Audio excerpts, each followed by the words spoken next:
Assalamualaikum warahmatullahi wabarakatuh. Selamat berjumpa kembali dalam perkuliahan metode penelitian pendidikan yang pada kesempatan ini kita memasuki pertemuan kedua. Baik, kita langsung masuk materi tentang urgensi penelitian. Mengapa mahasiswa harus meneliti? Yang barangkali ini yang akan kita jawab. Mengapa manusia juga harus meneliti? Sama tidak harus mahasiswa saja. Baik, minimal ada 4 hal yang melatar belakangi seorang itu perlu meneliti. Seorang itu pasti meneliti, mahasiswa pasti meneliti. Pertama, curiosity. Manusia selalu ingin tahu. Manusia dalam batinnya punya dorongan untuk selalu ingin tahu. Jadi anak-anak mulai kecil ketika pegang sesuatu pasti dia bertanya, apa ini ma? Apa ini bu? Ketika dia mencoba mencicipi pasti dia, kenapa kok manis? Kenapa kok pedas? Terus seperti itu. Kita juga sama itu. Apa COVID itu? Kita bertanya, orang meneliti. Bagaimana COVID itu bisa muncul di belahan dunia ini? Mengapa bisa terjadi COVID? Semua itu hanya bisa dijawab dengan adanya penelitian gitu. Kemudian yang kedua, kenapa manusia itu selalu ingin meneliti? Karena manusia itu pengetahuannya, pemahamannya, dan kemampuannya itu sangat terbatas sekali gitu. Sangat terbatas sekali dibandingkan dengan lingkungan yang luas. Jadi alam ini begitu lebarnya, sementara manusia itu begitu kecil sehingga untuk mengetahui dirinya saja udah banyak yang tidak ketahuan gitu loh. Apa yang terkandung dalam tubuh kita sudah banyak yang tidak tahu, apalagi ingin mengetahui alam yang begitu luas. Karena itu manusia ketika berinteraksi dengan alam pasti akan dihadapkan dengan beberapa hal yang menuntut untuk melakukan penelitian. Kemudian kita lanjutkan, nomor 3, manusia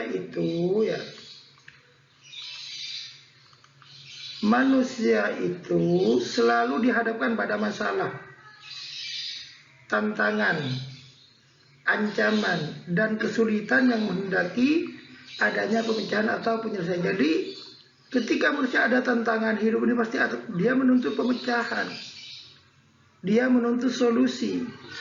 Ketika ancaman, bagaimana cara mengatasi? Ketika ada kesulitan, bagaimana cara melepaskan diri dari kesulitan? Maka hal semacam itulah yang sebenarnya akhirnya menuntut manusia untuk melakukan sebuah penelitian. Kemudian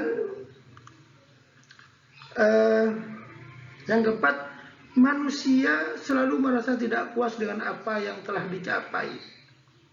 Dia ingin lebih baik lagi, dia ingin hidup lebih mudah lagi, lebih sempurna, lebih memberikan kemudahan, terus ingin sesuatu, terus keinginan tak pernah mencapai titik off, sehingga manusia selalu meneliti. Ketika telepon sudah ada, waktu itu betapa mudahnya kita berkomunikasi jarak jauh. Tapi perlahan-lahan fungsi telepon tergeser karena harus ada kabelnya, diganti dengan handphone. Handphone perlahan-lahan tergeser. Kenapa? Tidak bisa video call muncul dengan cara-cara semacam ini. Itulah namanya pengetahuan itu tidak akan pernah mencapai titik off, titik tertentu, karena itu akan selalu meneliti. Mobil tiada henti diinovasi, meneliti terus, diperbaharui, dikembangkan. Akhirnya penelitian. Kemudian sebenarnya penelitian itu berawal dari pengetahuan. Pengetahuan yang teruji itu berubah menjadi ilmu. Ilmu pengetahuan yang teruji berubah menjadi sebuah teori. Karena itu sebenarnya penelitian itu ingin menguji ilmu pengetahuan. Lalu apa saja sumber pengetahuan itu? Sumber pengetahuan itu apa saja?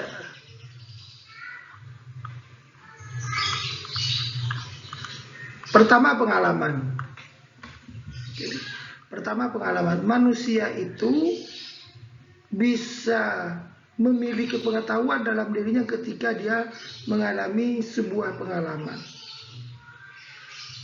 Seorang yang pernah jatuh dalam suatu tempat atau kubangan tertentu, pasti dia akan mengingat kembali apa sih penyebabnya, sehingga dalam pengetahuan orang umum itu ada sebuah idiom yang mengatakan jangan sampai kita jatuh 2 kali di tempat yang sama dengan akibat yang sama. Itu berarti kan belajar dari pengalaman. Anda pun begitu sebenarnya. Mulanya saudara mau bergabung ke classroom juga nggak bisa. Terus diuji coba, ya, mengalami namanya, diuji coba, dan ternyata saudara bisa, maka bertambah pengetahuan Anda. Karena itu pengalaman jadi sumber pengetahuan gitu loh. Dan banyak contoh-contoh yang lainnya nggak apa-apa. Cuman sumber pengetahuan ini ketika dialami seorang mungkin pengalamannya beda. Ketika Anda join di classroom, ada yang mengalami kesulitan dan dia bisa join, itu menjadi sebuah pengalaman yang mungkin pahit dan tidak bisa terulangi. Karena yang saya pantau, ada mahasiswa yang berhasil bergabung di classroom dan juga ada yang menemukan kesulitan bergabung di classroom. Makanya sebenarnya pengalaman ini nggak bisa sepenuhnya dijadikan suatu yang objektif betul lah gitu. Memang ada kelemahan-kelemahan, maka muncullah juga akhirnya sumber pengetahuan yang kedua itu otoritas. Otoritas ini orang yang punya kemampuan, keahlian, dan diakui kemampuannya oleh seseorang gitu. Jadi ketika Anda misalkan, ketika saudara misalkan datang kepada seorang dukun itu dianggap sebagai orang yang memiliki otoritas, sehingga ketika Anda bawa sebuah kasus masalah, Pak, saya kehilangan sepeda motor misalkan, Anda datang ke sana dan pendapatnya itu, jawabannya itu dianggap sebuah jawaban yang bisa mengatasi masalah itu. Nah, itu bagian dari otoritas. Tapi yang lebih konkret lagi, otoritas itu misalkan orang yang punya keahlian di bidang keilmuan, misalkan profesor. Kalau sudah profesor yang mengatakan statement itu, maka kita langsung menganggap benar. Padahal bisa jadi meskipun profesor ada konteks-konteks yang memungkinkan beliau juga salah gitu. Nah, itu namanya kebenaran otoritas. Termasuk Anda datang ke Pak Kiai misalkan, jawaban Kiai langsung diklaim benar, yang belum tentu. Itulah otoritas, namanya sumber pengetahuan itu bisa muncul dari pengalaman, bisa juga lahir dari otoritas. Kemudian sumber pengetahuan itu ada deduktif, kita bahas sebentar lagi. Kemudian ada induktif dan ada ilmiah. Nah, mari kita sekarang bahas dari deduktif dulu ya. Apa deduktif ini? Ini cara berpikir ini diperkenalkan pertama kali oleh seorang filosof bernama Aristoteles. Jadi proses berpikir ini bertolak dari pernyataan yang bersifat umum ke pernyataan yang bersifat khusus dengan memakai kaedah logika umum. Apa kaedah logika umum? Yaitu serangkaian pernyataan yang disebut silogisme yang terdiri dari premis mayor, premis minor, dan kesimpulan. Nah, premis mayor misalnya, semua manusia adalah makhluk hidup. Ya pasti semua setuju. Ini hasil sebuah pemikiran, bukan fakta. Dia berpikir, dia menyimpulkan semua manusia adalah makhluk hidup. Kemudian Socrates adalah seorang manusia. Ini juga seorang filosof.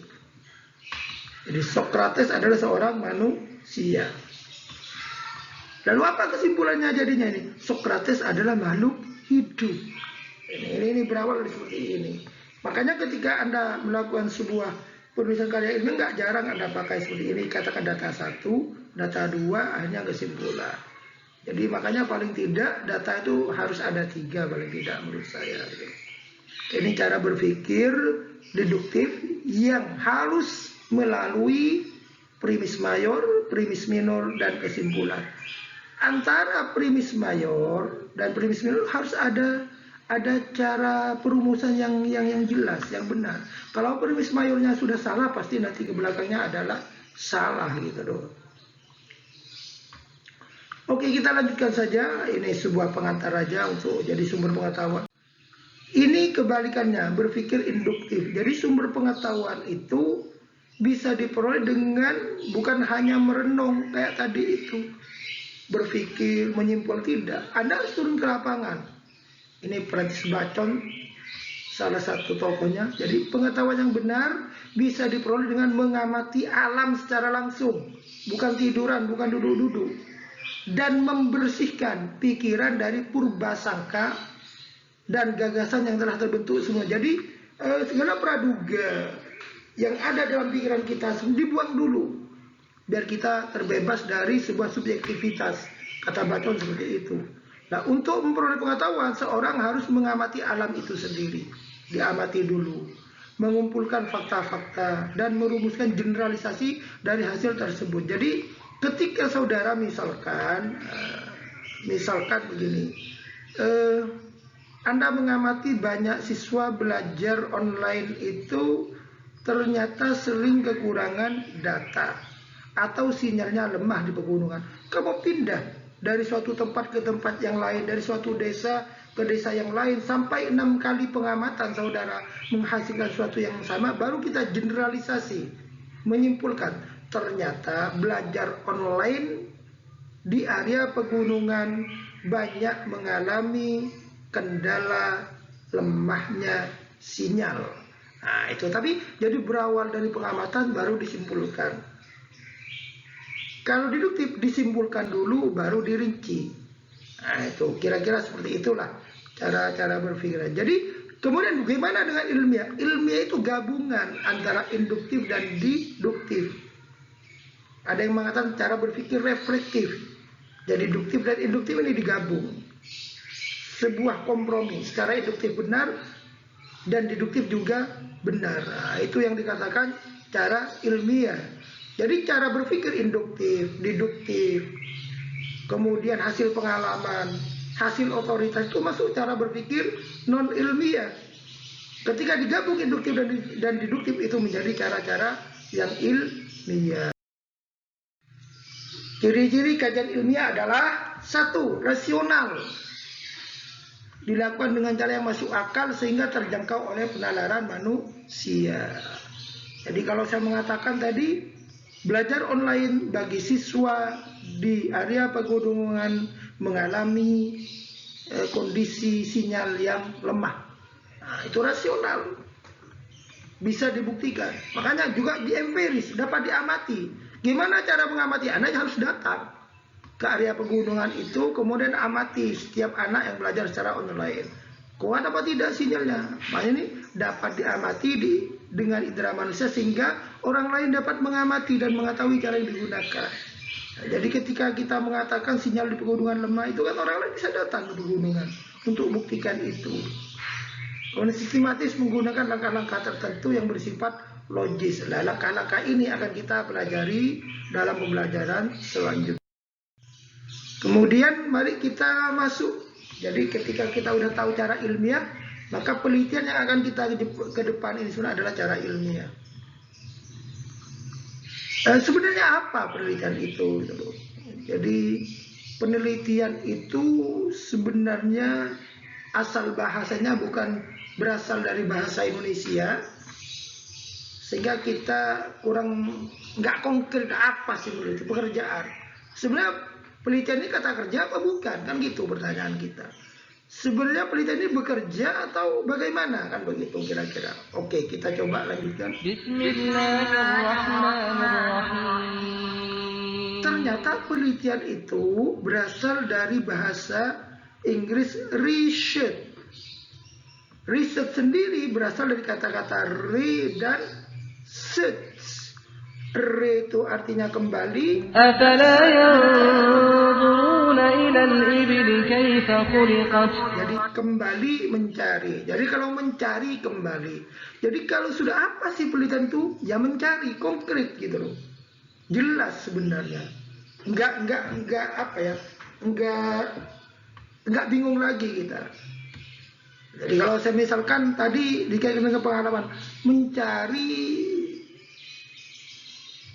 atau mengungkap kembali pengalaman yang pernah dilalui, mencari jawaban dengan berkonsultasi kepada para pemegang otoritas kiai misalkan. Jadi mencari jawaban dengan cara induktif, mencari jawaban dengan cara deduktif. Jadi intinya mencari. Riset itu secara bahasa seperti itu. Makanya harus jelas apa sih yang dicari.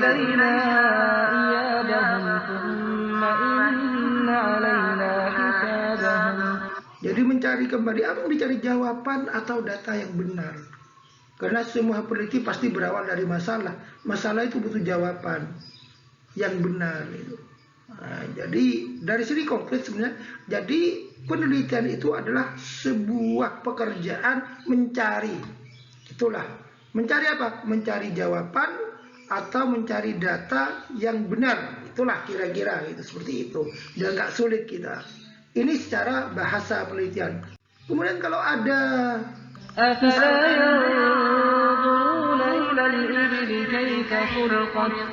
metode penelitian misalkan.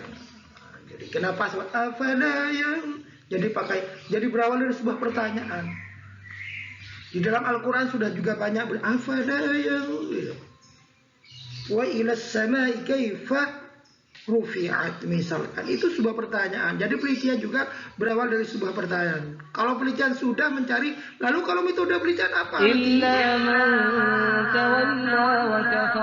Jadi secara bahasa metode itu adalah cara. Sehingga metode penelitian dapat diartikan cara seorang melakukan pencarian. Ternyata mencari itu butuh cara, gitulah kira-kira.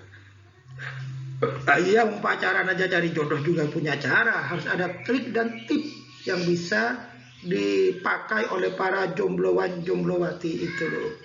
Jadi memang butuh cara. Apalagi meneliti ilmu pengetahuan pasti butuh cara. Jadi metode cara seorang melakukan penelitian. Apa yang dicari gitu loh. Tadi illa man tawalla wa kafar. Orang yang mencari itu bisa melakukan kecuali dia tawalla, enggan, wa kafar dan ogah gitu loh. Makanya seorang peneliti harus jangan seperti itu. Harus mau, harus tahu apa yang dicari. Jadi yang dicari adalah data yang bisa menjawab masalah atau rumusan masalah. Jadi yang dicari data yang bisa menjawab rumusan masalah. Yang akan kita cari. Data bisa berupa angka atau yang diangkakan. Jadi kalau angka itu namanya nanti penelitian kuantitatif. Ada istilah diangkakan, kita nanti dalami di depan. Kemudian perilaku, ini untuk penelitian kualitatif. Kemudian kata-kata, itu untuk kualitatif. Plus dokumen. Jadi apakah kuantitatif atau kualitatif sama-sama butuh kepada dokumen. Jadi angka cuman yang diteliti, dicari kalau di penelitian kuantitatif. Jadi enteng sekali kena hanya angka. Kalau kualitatif perilaku dan kata-kata sulit sekali mencari perilaku dan kata-kata. Maka sebenarnya kalau ada seorang peneliti belum paham kuantitatif, moro-moro tiba-tiba melaksanakan penelitian kualitatif, saya mempertanyakan itu. Saya ulangi lagi. Kalau ada seorang peneliti, kalau mahasiswa melakukan penelitian kuantitatif, sementara saya balik ya. Kalau ada seorang mahasiswa melakukan penelitian kualitatif, sementara dia belum paham penelitian kuantitatif, saya mempertanyakan hasilnya. Karena memang kualitatif ini merupakan follow up dari kuantitatif. Jadi seorang mengamati kuantitatif, ada kelemahan semacam ini, kemudian muncullah kualitatif. Tapi kalau langsung kualitatif belum paham kuantitatif, itu sebuah sesuatu yang meloncat lah. tidak berawal dari alif ba ta sa, langsung jim ha kho, itulah kira-kira seperti itu. Makanya dalam pandangan saya kok banyak mahasiswa tiba-tiba melakukan penelitian kualitatif, maka perlu dipertanyakan hasilnya itu. Di Jombang itu cukup jelas, untuk S1 itu wajib kuantitatif, S2 wajib kualitatif, S3 monggo. Apa kuantitatif gabungan monggo. Jadi kayaknya udah untuk S3 itu bebas sekali. Tapi kalau untuk memberikan pengalaman yang konkret, maka mestinya S1 itu memang kuan, S2 kualitatif, dan S3 memberikan kebebasan sepenuhnya. Baik, kalau itu tadi secara bahasa, jadi metodenya cara untuk melakukan pencarian data. Sekarang secara jadi secara istilah. Maka sambil ini pendapatnya Profesor Doktor, kalau model saya kan tidak capable. Ini yang punya otoritas tadi itu yang saya katakan. Penelitian merupakan cara, ini metode cara, maka saya dimirain. Cara untuk mengetahui dan mendapatkan, ini mencari. Cara untuk mengetahui dan mendapatkan jawaban atau mencari jawaban yang sama atas pertanyaan atau masalah yang dihadapi secara sistematik dengan menggunakan metode ilmiah. Jadi kata kunci cara untuk mencari. Loh, cara-cara ilmiah itu seperti apa? Kita pelajari nanti. Jadi secara sistematis dengan menggunakan metode ilmiah. Dikutip dari metode penelitian pendidikan. Kemudian pendapat yang saya kutip juga ini dari tim Universitas Negeri Malang. Jadi penelitian adalah suatu kegiatan ilmiah untuk memperoleh ini. Untuk memperoleh. Jadi mencari, memperoleh pengetahuan, apa hasilnya, bisa fakta, bisa konsep, bisa generalisasi, dan teori yang dipakai untuk menjawab suatu masalah. Jadi intinya sama, untuk menjawab masalah. Jadi data digunakan untuk menjawab masalah. Tim UNM ini banyak ya, banyak profesornya, nggak saya tulis satu persatu. Kemudian saya ambil lagi ini di bukunya Profesor Dr. Sugiono yang kemarin saya sempat foto.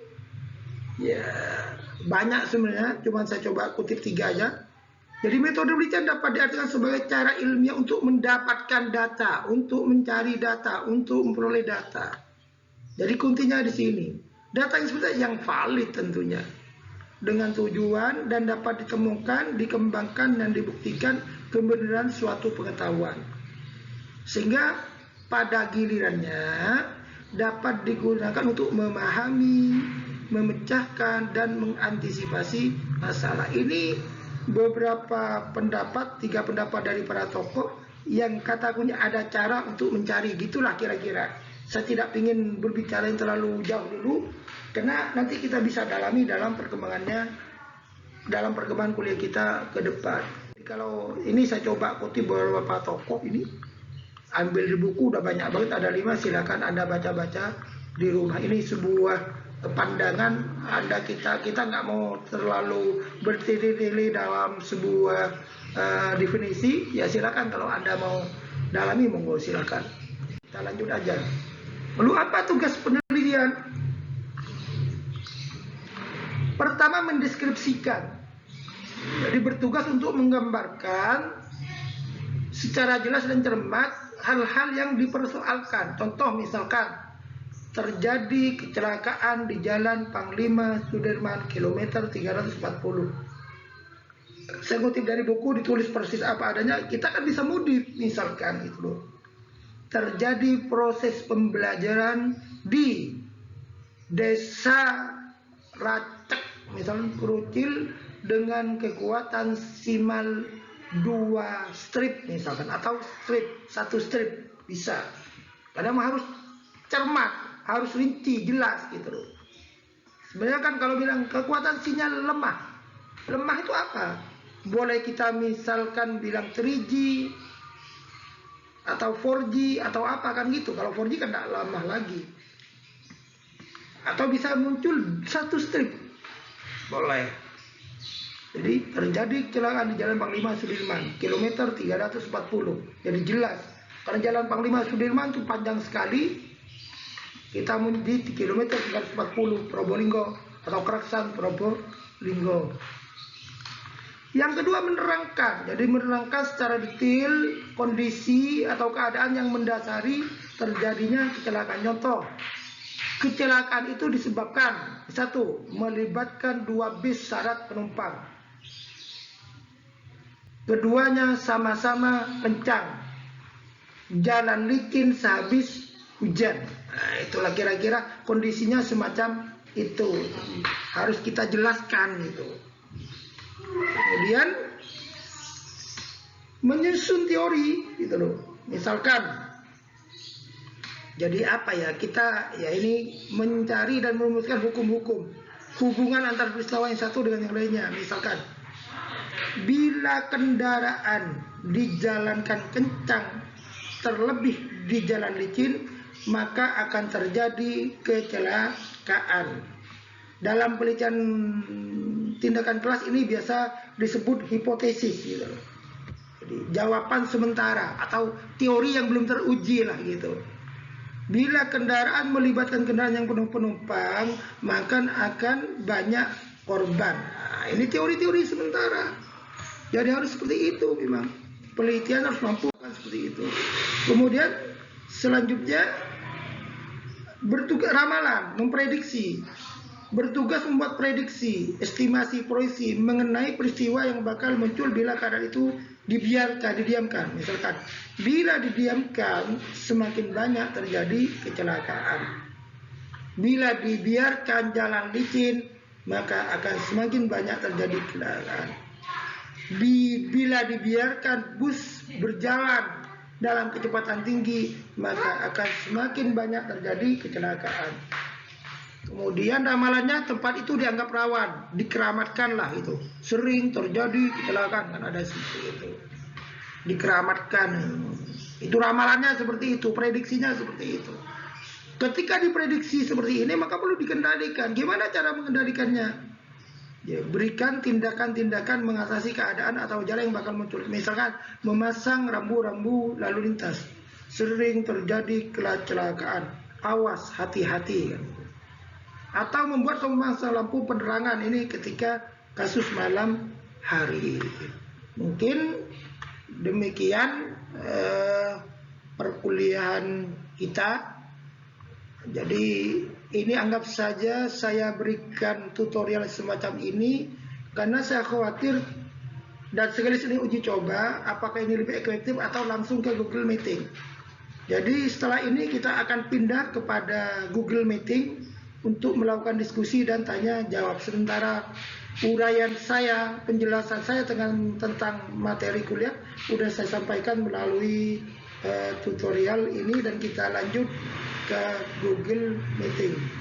Demikian, mohon maaf kalau ada salah dan khilaf. Wallahul muwaffiq ila aqwamit thoriq. Wassalamualaikum warahmatullahi wabarakatuh.